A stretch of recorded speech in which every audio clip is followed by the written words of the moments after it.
So I'm here with Wright State President Sue Edwards, and today we're taking a deep dive into your shoe closet. Into my shoe closet. So what do we have here? Let's see.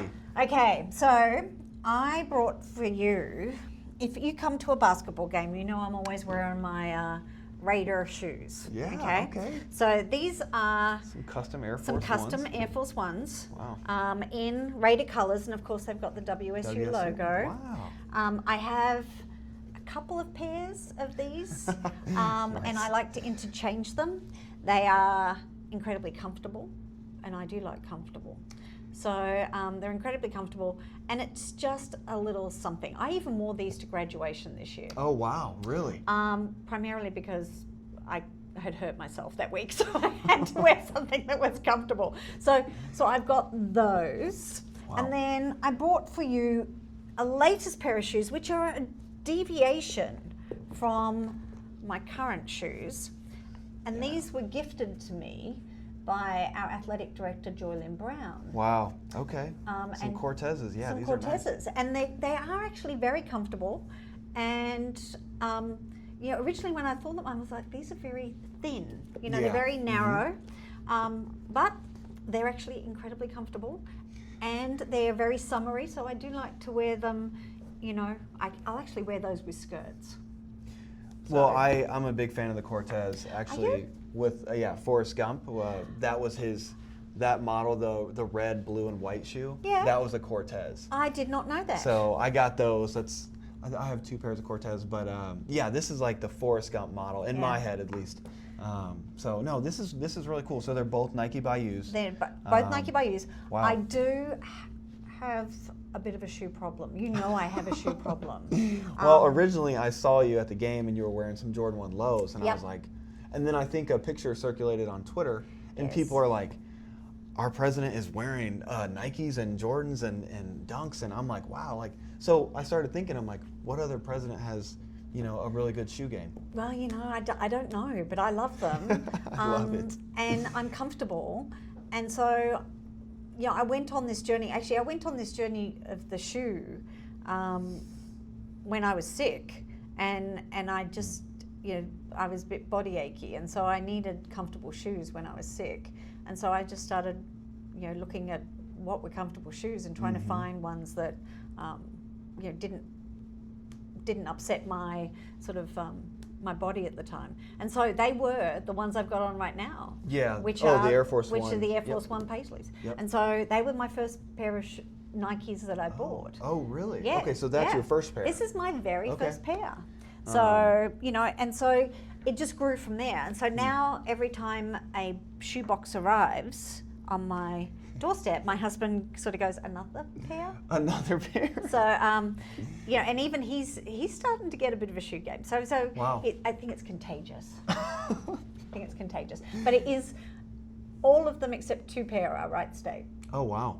So they're all Wright State specific, either by Nike Bayou, or I've just bought green or yellow Nike. Yeah. What, if you were to describe your shoe style, would you describe it as stylish, sporty, comfortable, or would it just depend on the day? Just depends on the day. Depends on the day. And it depends on what I'm having to do. Mm-hmm. I do not like not to be comfortable. So when I'm wearing high heels all day, I'm not necessarily the happiest I've ever been. Of course. But I do, I love it when I have meetings where it's either all internal, and I can just wear comfortable shoes. And you said the most comfortable one is your Air Force Ones. Yeah, right? Air Force Ones. Yeah, they're wider. They've just got a lot more support, and they just, they allow me to. I will say, by the end of the day, sometimes my legs are sore from standing up all day, and the comfort is the biggest piece. Wow. So did you have a favorite pair growing up, or maybe there was a pair of shoes that you really wanted and you didn't get, or anything like that? So, from Australia. Yeah. Shoes in Australia, I think I was barefoot most of the summers, Wow. maybe with flip-flops. So I never really had a favorite shoe. And my family was not you know, I never had, I would never have had Nikes. I would never have had, like, I'd never had Levi jeans. I mean, it was all off-brand shoes and clothing. My mum made a lot of our clothing. Wow. So for me, it was whatever shoes I was given. I never really thought about it. And I think that's different because it was a different time. You know, the late 60s, early 70s was a very different time to now. And so, you know, I didn't even know what a brand was, really, until I was in high school. So, you know, for me, it was just whatever I was given was what you know, that's what I'm wearing. You know, you had a pair of school shoes because you all had to wear uniforms. So, you know, lace up black school shoes. And then on the weekends, you wore flip-flops or a pair of, you know, flat tennis shoes. Gotcha. And your first pair was a couple years ago here then? Yes, yes. Well, I would tell you, so I was a gym instructor in Australia, and we had a program with Nike. Oh, wow. And so you would actually get your shoes through that program. So I Nike Air, I've always worn Nike when I've been training.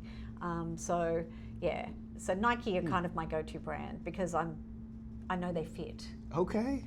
Well, that really aligns with Just a Pair of Shoes and what we believe, so that's very cool. What does putting yourself in someone else's shoes mean to you, and is it part of your leadership style? So I'm always putting myself into other people's shoes because I think part of being a leader is really you have to have empathy and you have to have compassion and you have to be thinking about other people. And I think, you know, I said to you a little earlier when we were just chatting offline, everything I do is about people. So you've got to really put yourself into their shoes and think about the impacts of your decisions on their lives. So I think for me, empathy is my number one characteristic of being a leader. If you don't have empathy, you've got no business being a leader. Absolutely. What's something kind that somebody did for you that you haven't forgotten? So 2018-19, I just arrived here at Wright State. So I'm going to tell you a more recent story. And I was diagnosed with breast cancer. Oh, wow. In November. I arrived here in July of 2018. November 15th, I was diagnosed with breast cancer. Wow. Stage 2 breast cancer. And I worked all the way through my treatment. You'll see lots of pictures with Sue without hair. Wow. And the students and athletics held a pink out night. And I was unaware of it. And they'd made me a top because it was winter, so a long sleeve top, it was pink, with the Raider logo on the front, with Edwards written on the back. Oh, wow. Which was lovely. Yeah. And I don't like attention, so it's always problematic for me. And so I went to the game that night just thinking it was a pink out. And I walked in and all of the boys were wearing that same top. Oh, wow. And then the entire student section, I'm going to cry just thinking about it. The entire student section were wearing pink. And there's a sign on my wall that says, "We love you, Sue." Wow. That the students put together. And I will never forget that. And actually it played a really big role in 2019 when the president stepped away. And, you know, they asked me to become president. Wow.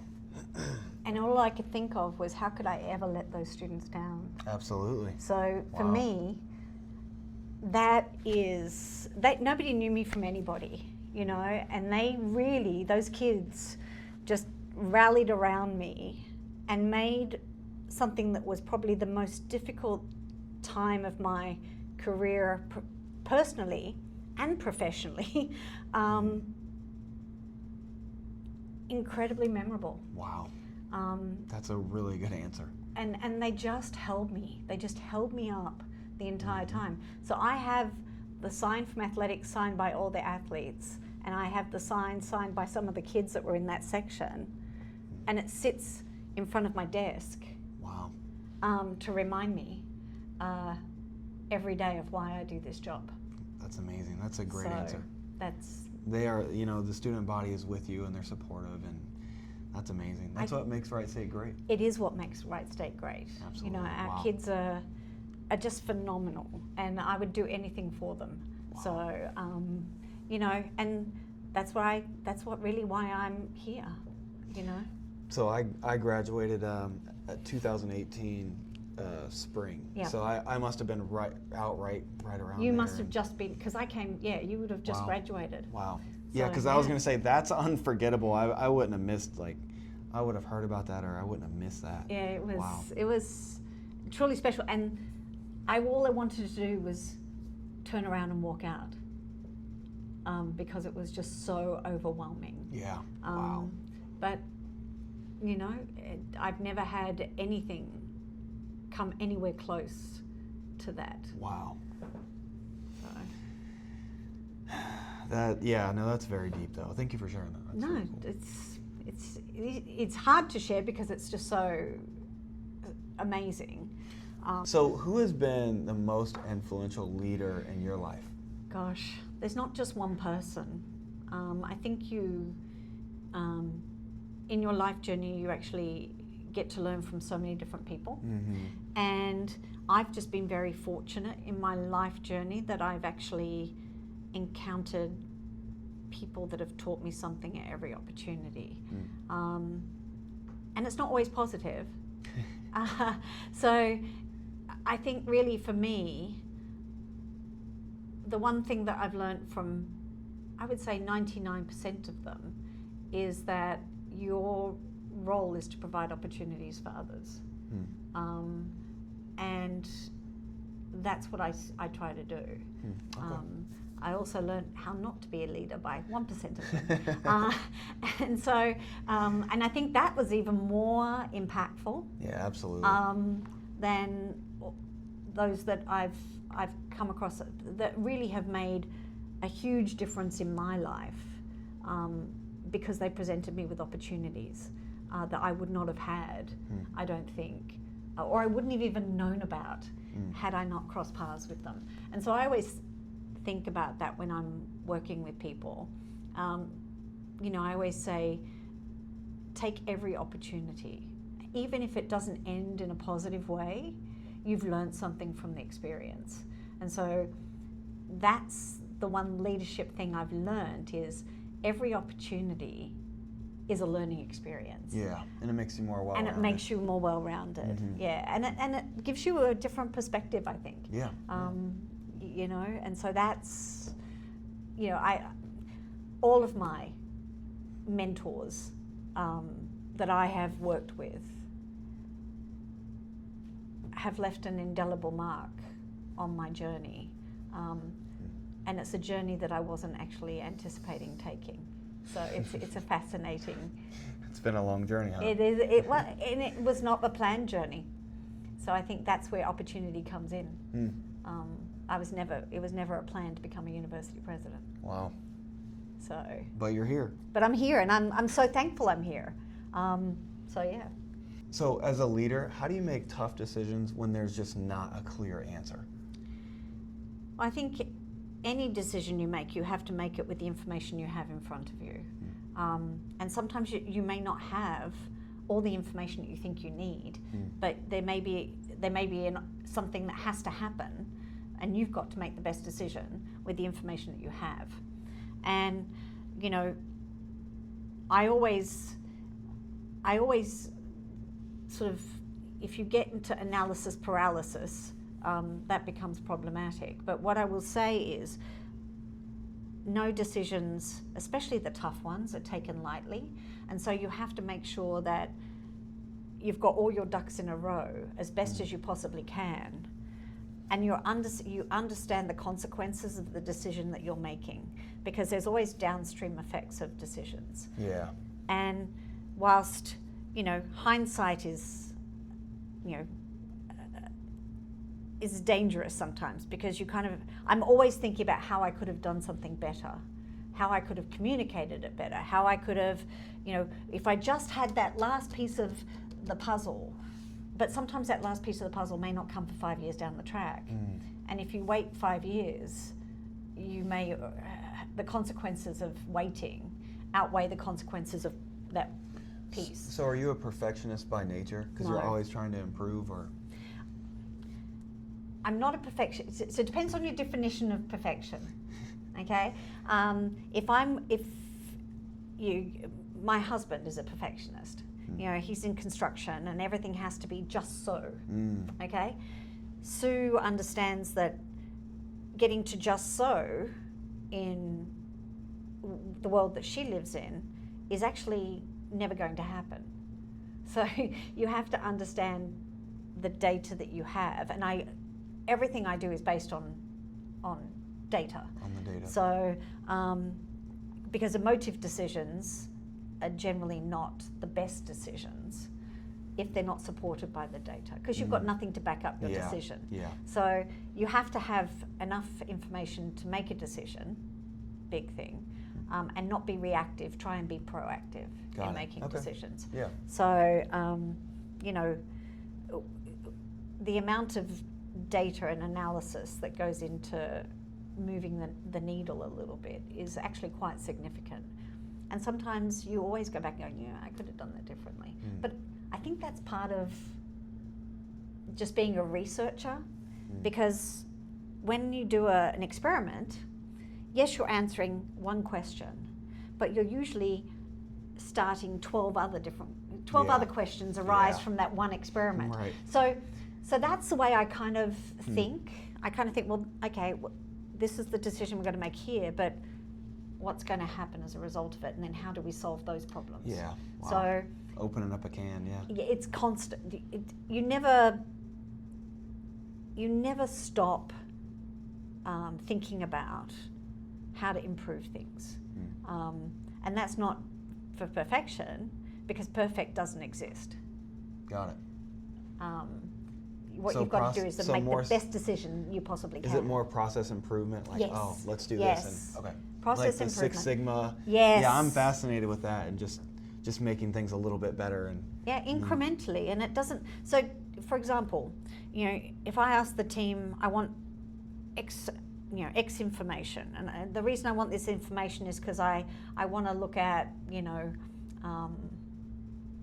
how to improve recruitment. Yeah. Okay, how do we improve, and even for staff, how do I improve and retain recruitment and retention of staff? Well, I've got to look at all the data that I have, plus data that is benchmarked. So, you've got to constantly be looking at what do I actually need to make the decision, but then how do I ratify that decision on benchmarking that data against other institutions. So yeah, it's a lot. It's a lot, but it's never boring.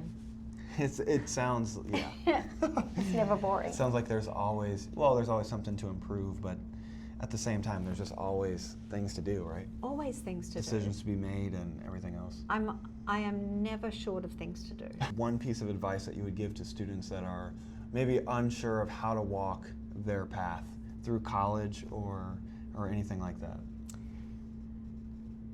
I think the one thing that I say to students a lot is seek help when you need it, not when it's too late. Oh. So seek help. The moment you feel unsure of something, ask for help. It is not a weakness to ask for help. In fact, it's a superpower to ask for help.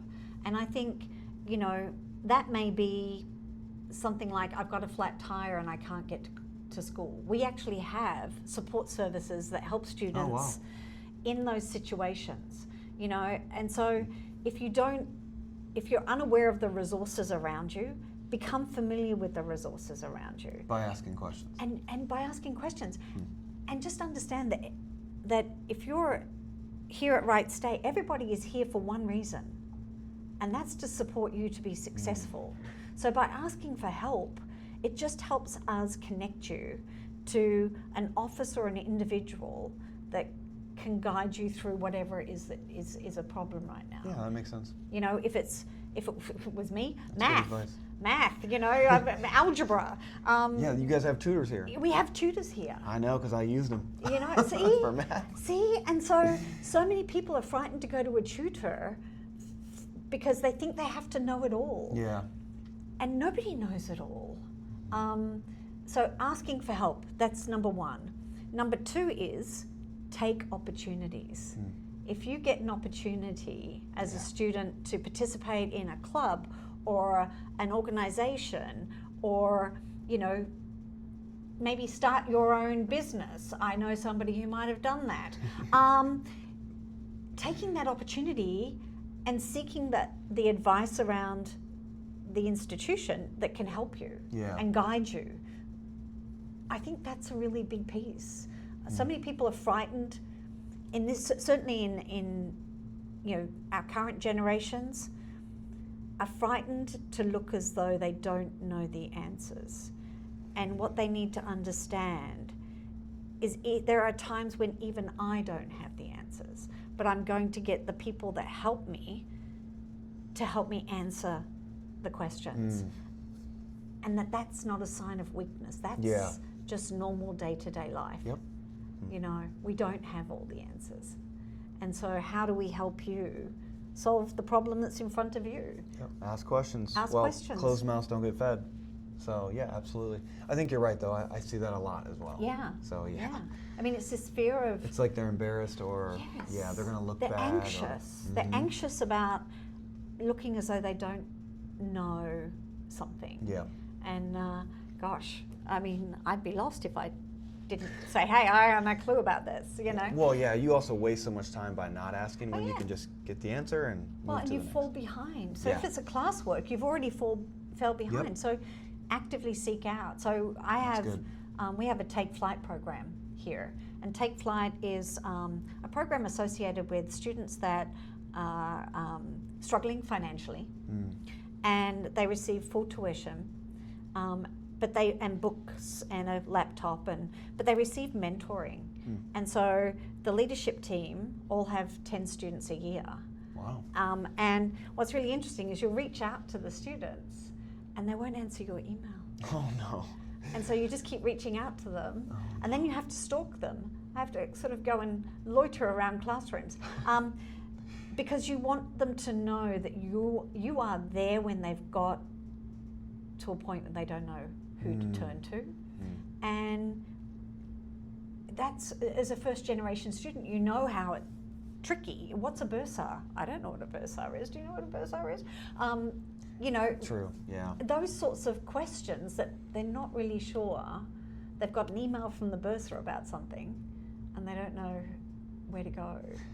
I remember those days. Yeah, that's why I'm laughing. So I think that's the piece that I think you know, seeking help is a big piece that I would advise students to do. Our last question for you is, for you being a first generation college student, walk me through why you made that choice, and then now you're a president of a university. Yeah, what a ridiculous conversation that is. So I actually wanted to be a lawyer. Really? Yes, I wanted to do law. And in Australia, of course, it's an undergraduate degree. Oh, wow. And so and it's about opportunity, right? So you're going to hear this all the way through. So I ran into somebody that my parents knew, who lived in the neighbourhood that we lived in when I was little. And they asked me what I was doing. I said, I'd be interested in going to law school. Blah, blah, blah. And he was the lab manager of anatomical pathology, which also was the Forensic Institute. Wow, that's way up there. And I thought to myself, I love science, that was fine, but all I had to do was wash glassware. I mean, I can do that. And he said, would you like to come and work in the lab this summer? And I said, sure. Wow. Thinking that it would get me an insight into, you know, sort of the forensic side of things for law. And I would have been a terrible lawyer, by the way, just FYI. And so I took the summer job And at the end of the summer, Dr. Trathui was the head pathologist, said, would you like to stay on? We'd love you to stay on. Wow. And I said, sure. Because at that point I'd fallen in love with the science. Yeah. I was always good at science. It was always I loved it, but I kind of fell in love with the science, the medical science of it all, and the problem solving. Yeah. Oh, that's because it was all about putting pieces together. I love doing puzzles, right? So it was all about putting pieces together with the science. And so he said, well, you could, and then I said, could I continue and get my associate's degree? Thinking that that's what I was just going to do. I was just going to be a lab tech for the rest of my life. And so that's how I got started in science. And then I sort of, there's an accreditation process that every lab, a national accreditation process that happens. And one of the accreditation people that came through, this was probably about 6 years in, reached out to me afterwards and said, hey, I've got a position that's coming up in my lab in Melbourne. Would you be interested? Oh, wow. Sure. Opportunity. And it wasn't forensics, it was more of a surgical pathology. And so I said, sure. So I went there, and then they allowed me, cutting that short, so sure, I went there and I worked, but then I decided I was never going to do science again. And so I packed a backpack. I'd saved money because I'd been working, and I'd worked an awful lot on call because I was the cheapest and because I was the junior. And I saved up enough money to go backpacking around Europe. Wow. By myself. Wow. So a girlfriend and I went together, and she did her thing and I went off and did my thing. And I decided I was never going to do science again. Wow. That was. So you had like an epiphany on the. No, this was before. I was like, no, this is it. I'm going to walk away from this. I'm bored. So then you just went to Europe to. Just to figure check things it off out. the list. Yeah, and to figure things out. And I came back after 6 months, and Wow. I worked in a gym. I was a gym instructor, which I loved. It was great. I got to work with people, and I got to help them improve. And then I kind of thought, what am I going to do? Am I going to be a gym instructor for the rest of my life? And the guy that hired me called my house, because there was no cell phones in those days, called my house and said, I got this position. Would you be interested in coming back? Sure. Oh, you said yes? Sure. Oh, wow. So I went back. Wow. And so that's sort of its opportunity. And then it was just happenstance that somebody, I had a particular set of skills that somebody in a research lab was looking for. And so they called me and said, would you be interested in coming talk to us? And so that's how I got involved in research. And that was my switch from, the hospital world into the academic world. Wow. And I was able through that to get my degree in my bachelor's degree. I upskilled to get my bachelor's degree. And I'd started that process earlier, but just in a different field in medical science. That's a journey, though. And I know you're not even done telling your story. No, and that's that's a just journey. so what I say to people is you never know where life is going to take you, and opportunities are often an off-ramp into different things. And so I got into research. I did my master's, and then I kind of reached the top of the scale, and I could only work 3 days a week, and I was like, well, do I just work 3 days a week, or do I do something else? And so I did my PhD. Oh, wow. Then, in a very different field to where I was, and it was just all about learning something new. I figured if I was going to do a PhD, I'd better make it difficult. Yeah. And that was it.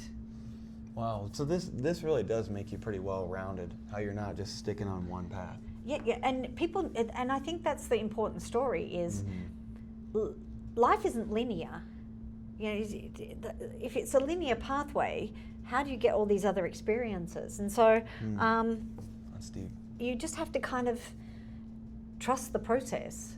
and you'll figure it out. Wow. And really, I'm good at meeting deadlines. I ran away from Australia because I didn't want to be an administrator, which is very ironic. I wanted to just do my research. So all of that was in Australia. Wow. It was only when I postdoced in the United States in 2000 that I really had that international piece. And then we went back to Australia and I worked in a medical school for quite some time. But the pull to come back was huge. So September of 2006, I said to my husband, do you want to move back to America? And he said, sure. So we sold everything, hoping that I would get a job in America. Wow. And he, my son, and I moved back to Georgia. Wow. And kept our fingers crossed. What a journey. That is crazy. So, But you were, it sounds like you were always ready, so you never had to get ready for an opportunity. You were just ready. And you never know when they're going to appear. So, Wow. yeah. And so it's so removed. As I said to you, I never set out to be a university president. It was not in my, I don't like attention. So it's a problem for me. And provost was a great position, and I took the provost position because I met with the students. And the place was not in a good place, and I just think that, to me, they just deserve better. So I figured I could help the academic side of the house, not even thinking any more than that. I love being like the wizard behind the curtain. So it just shows you just never know where you're going to go. Wow. And I don't regret any of it. Yeah, I wouldn't either. You know, I mean, that first job was a killer, but I saw things at 18 that no 18-year-old should ever see. But it taught me to not trust humanity sometimes, because you see the dark side of humanity. Yeah. But it also taught me that sometimes bad things happen to good people, and that's just life. Wow. So, I've been very, very blessed in my journey to Wright State and to this position. And, I look at the shoes and I think you just put one foot in front of the other every single day. And I know, you were thinking about confidence. There's no confidence. Confidence is, if you're confident, you're cocky. I think there's a sense of exploration. I would use the word open to exploration and open to opportunity rather than confidence. Okay. Because I'm always fearful. And I think that's the other piece that you have to install in people, because resiliency is resiliency is only obtained if you're frightened, if you're not frightened of failure. I am frightened of failure every single day. But it doesn't paralyze me. Yeah. It feeds me. That's the important part. And I figure the day I'm not frightened is the day that I need to walk away. Wow. And I don't know how that conveys to confidence, because I'm not a confident person, but I don't know whether that's the term I would use to describe No, that makes sense. how I feel, because I think it then feeds the anxiety of others that I've got to be that. Yeah. When really, there are some days that I'm not super confident about what I'm doing, and it's okay to say that. Yeah. I think you've got to normalize failure is an important part of growing and learning. And sometimes our kids have to fail in order to get better. As long as you're there to support them and help them back up. Yeah. And just say, you know what? Go again. Here we go. This is it. Let's go. And I think that's you do a great job with that. Well, thank you. So I really appreciate all the work that you do. Yeah. Well, thank you so much. Thanks for being so cool and for having the best shoe game out of any college president I've ever seen. I don't know. I don't know. I think that's a statement. I think we have to figure that out. We'll have to do some data analytics on that. We'll give you some more pairs. No, I appreciate it. No, thank you so much for doing this, and yeah, it's been fun. I think we just want to get a couple pictures with you. And, Okay. Well, hopefully you got send you something back. useful. Yeah. Your answers are long, but they're good. That's the thing.